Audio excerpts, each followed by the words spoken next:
산냄새라 하는 게 계절마다 다 틀려. 낙엽들도 나뭇잎들도 떨어질 때 무슨 생각이 있겠지. 하여튼 가을 산 냄새는 특이해.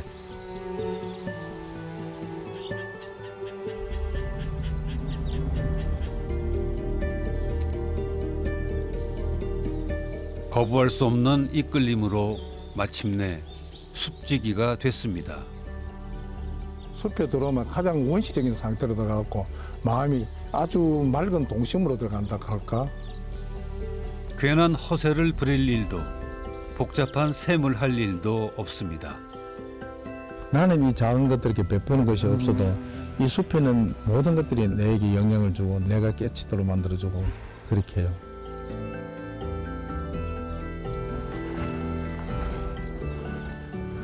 가장 근본적인 에너지를 숲에서 다 얻는다고 볼 수 있죠. 때묻지 않아서 순정한 기운. 그래서 숲은 힘이 넘칩니다.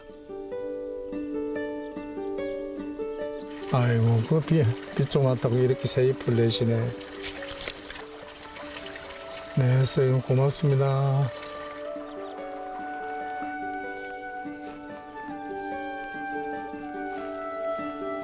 이른 둘의 숲지기는 오늘도 그 숲에서 삶의 지혜를 배웁니다.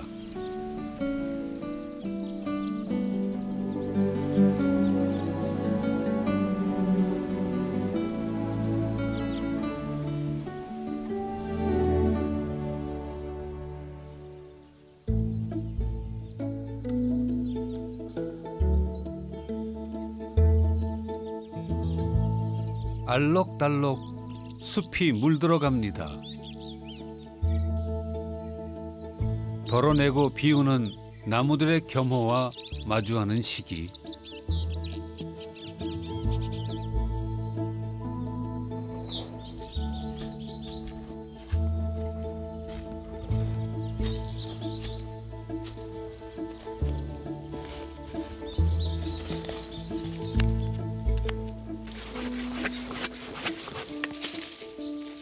꼼꼼하게 나무들의 겨울 채비를 돕는 이가 있습니다. 이른 둘의 숲지기 배익천 씨입니다. 단풍이 들기 시작하면 나무 전정을 해줘요. 봄, 여름 동안 힘들었던 그런 가지들, 또 뭐 상처난 가지들 이런 거 다 잘라주고, 또 서로 방해가 되는 것들은 방해가 되지 않게 이렇게 잘라주고. 다칠라.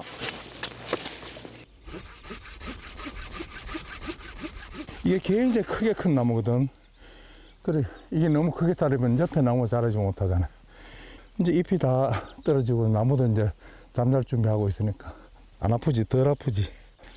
지금 나무 자르기 제일 좋은 계절. 혼자 힘으로 넓은 숲을 돌보려면 하루 해가 짧습니다.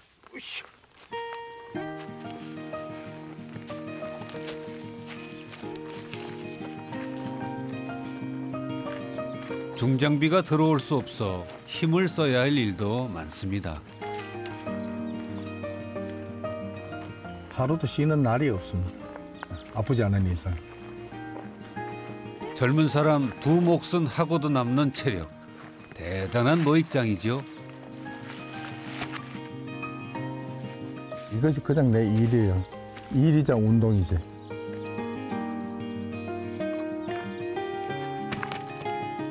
처음에 이 숲을 사갖고는 주말에만 와서 토요일 와서 일하고 일요일 가고 그렇게 했는데, 그런데 이래 생각해보니까 아이고 이게 남은 세월이 얼마 안 된다 싶어서 이게 주말만 다녀서는 안 되겠구나 그렇게 생각하고 한 3년부터는 아예 숲에 와서 들어서 살아요. 이제는 여기에 집이지.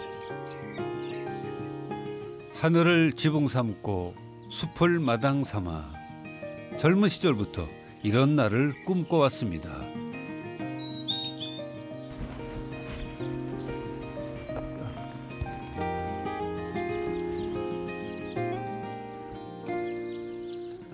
퇴직하고 난 다음에 산 밑에 딸린 조그만 밭을 사갖고 그 밭에 작은 집을 짓고 뒤에 있는 산을 내 산처럼 가꾸고 싶다는 그런 생각을 갖고 있었거든요.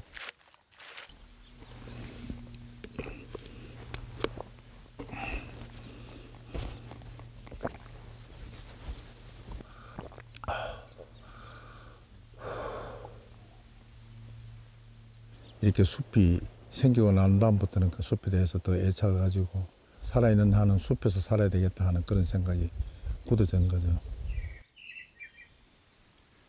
30년 전부터 주말마다 이 숲에서 쉬곤 했는데요. 직접 가꾸기 시작한 건 10년 남짓입니다. 지금 한 10년 지나고 보니까 이 숲이 처음에 하고는 전혀 다른 모습이 돼가고 있는 거예요. 참 시작을 잘했다. 내하고 딱 맞는 숲이다. 요 예쁘게 지어진 집은 도서관입니다.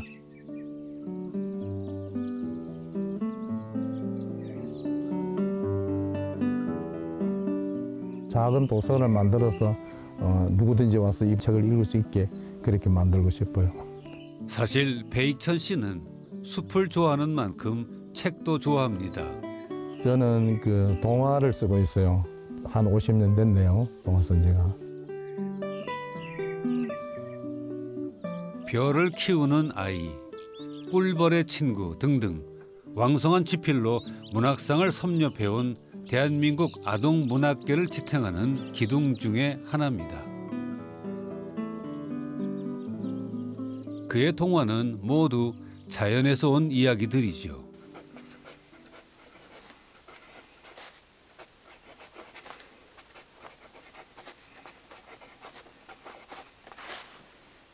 자세히 들여다보면 그 꽃과 식물과 모든 것들이 내게 말을 걸어주고 다 가르쳐주고 있는 것 같아요.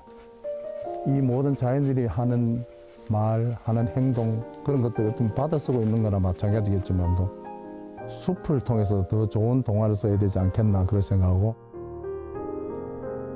이 동화락 하는 것은 어느 작품 속에든지 사람의 마음을 변화시킬 수 있는 감동시킬 수 있는 씨앗을 넣어두는 문학이 아닐까.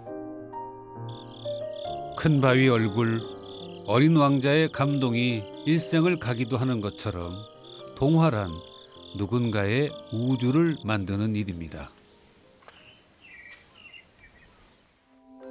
자연이란 사람을 가장 그 사람답게 만들어주는 것.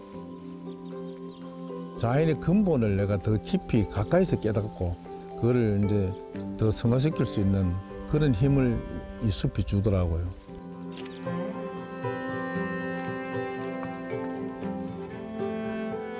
어떻게 살아야 사람다운 걸까요? 계곡 안쪽에는 노 작가의 오랜 스승이 머물고 있다고 합니다.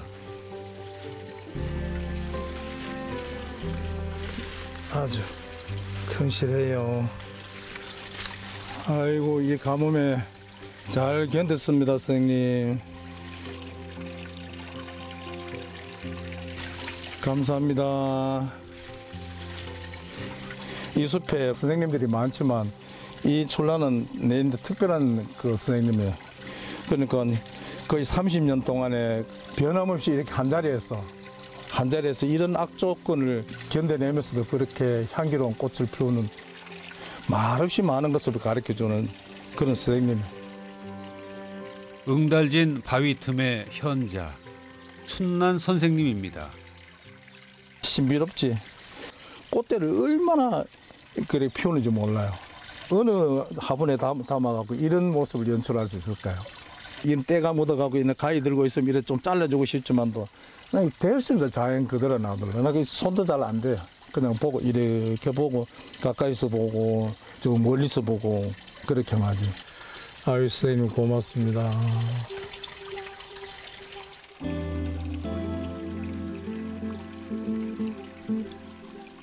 노 작가는 춘난에게서 언제나 한결같은 우직한 이의 얼굴을 봅니다.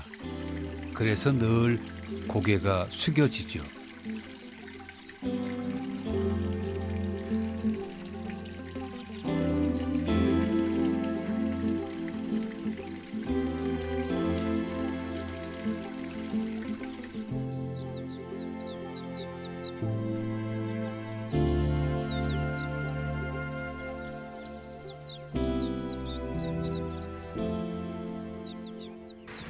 주말이면 찾아오는 또 다른 숲지기들이 있습니다. 아이고 고생했습니다. 아이고 수고 많습니다. 네. 수고합니다. 차 안 밀리대요. 주말마다 와요. 배수님 혼자서 이게 고생하셨는데 이제 주말에 와서 도우려고 옵니다. 아 이거 뭐 이래 많이 갖고 왔나? 부산에서 온 부부는 배익천 씨의 오랜 벗이자 같이 숲을 갖고 온 이들입니다.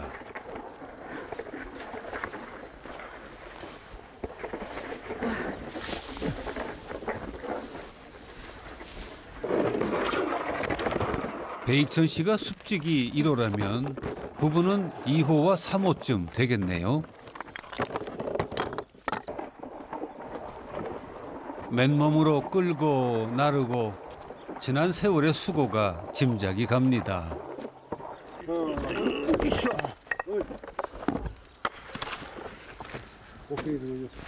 10년 동안 주말마다 모여 야산을 개간하고 다듬은 숲지기 3인방. 누구 하나 몸을 사리지 않고 열정을 쏟았습니다. 이거 벤치입니다. 이거 벤치. 1인용 벤치. 벤치를 하려면 이 뒤를 더 까야 돼. 됐어. 그래라도 하나 놓고 그다음부터 또 올리고 했어. 이 언덕이 허물어지지 말라고 쌓는 작업인데 축대를 쌓으면서 또 자연스럽게 이걸 갖고 벤치도 만드는 거예요. 지나가다가 다리가 아프면 여기 앉으라고.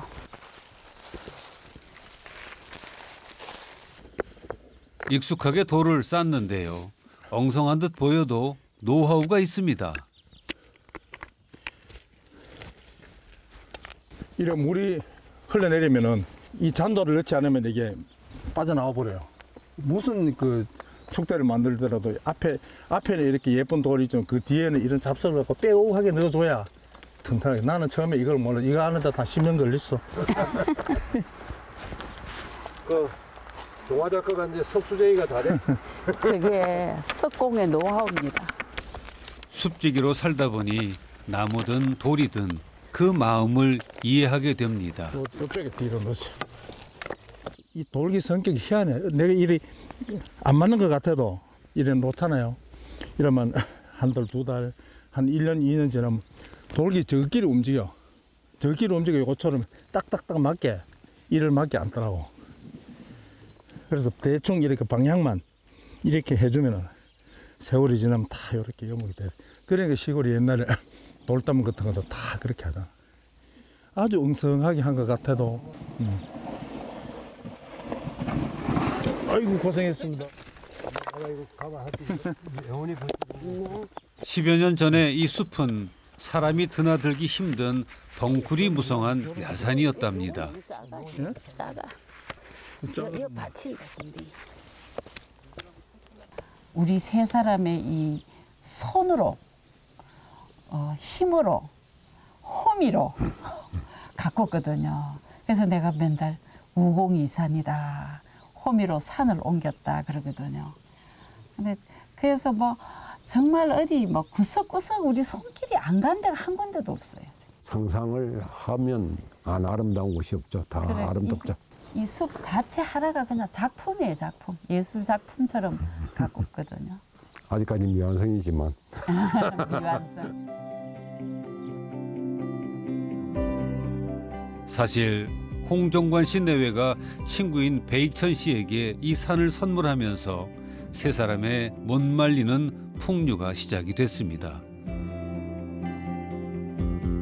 마침 이 산이 나고 이 산을 간호생이 아무 조건 없이 이렇게 사주니까 저는 한 40 몇 살 그때부터 뭐 내 인생은 꽃이 펴버리는 거죠.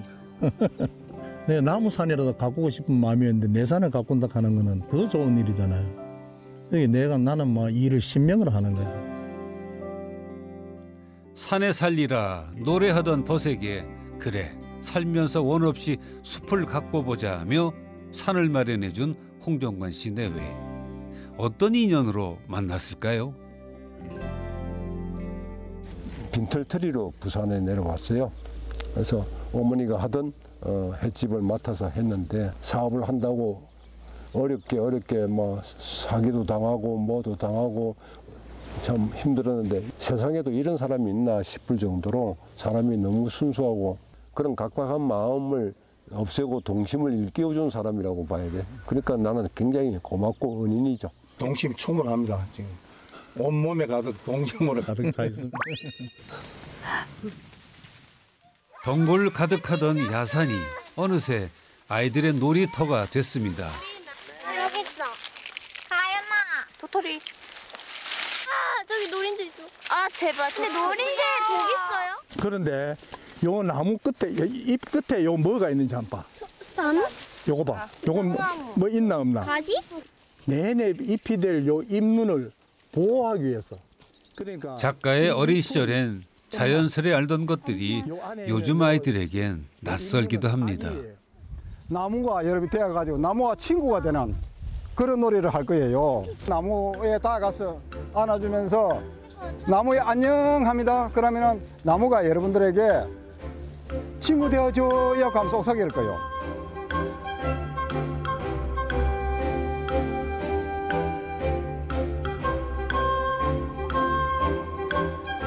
자연에게 말을 거는 마음, 그게 바로 동심일 겁니다.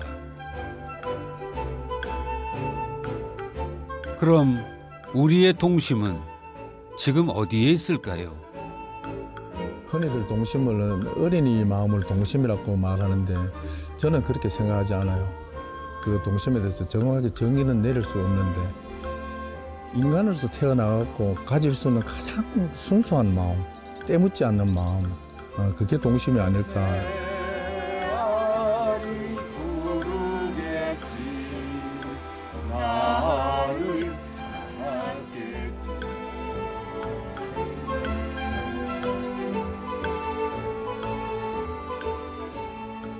겨울을 맞이할 채비가 얼추 끝나갑니다.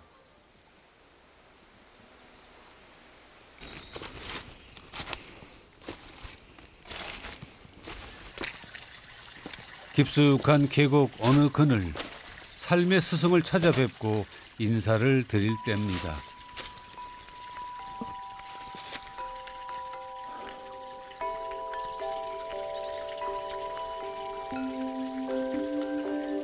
남은 생을 어떻게 갖고 나갈지 춘난 선생님에게 묻습니다.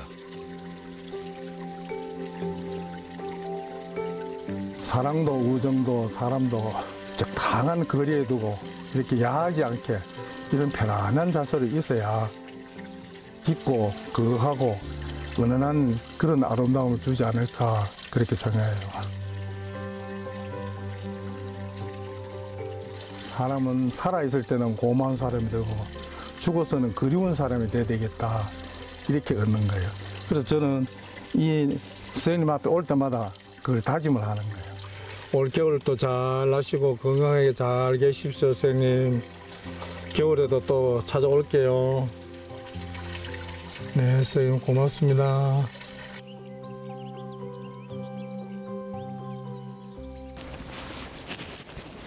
아, 시원하다.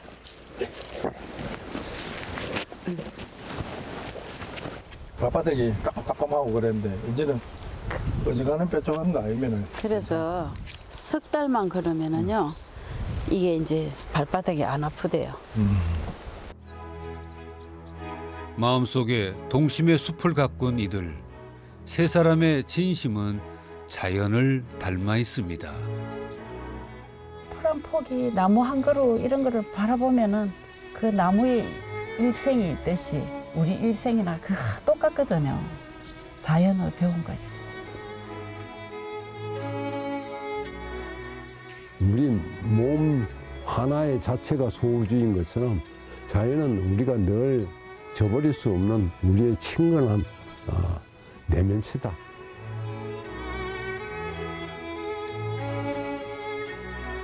다 이게 살아있잖아요. 이 많은 몸들이, 마음들이 내인데 말을 걸어오고 있는 거죠. 이보다 더 큰 교과서가 없고 이보다 큰 선생님이 없지. 살면서 가끔씩 길을 잃고 헤맬 때가 있지요. 그럼 숲으로 가보세요. 어질고 지혜로운 현자들이 그 숲에 삽니다.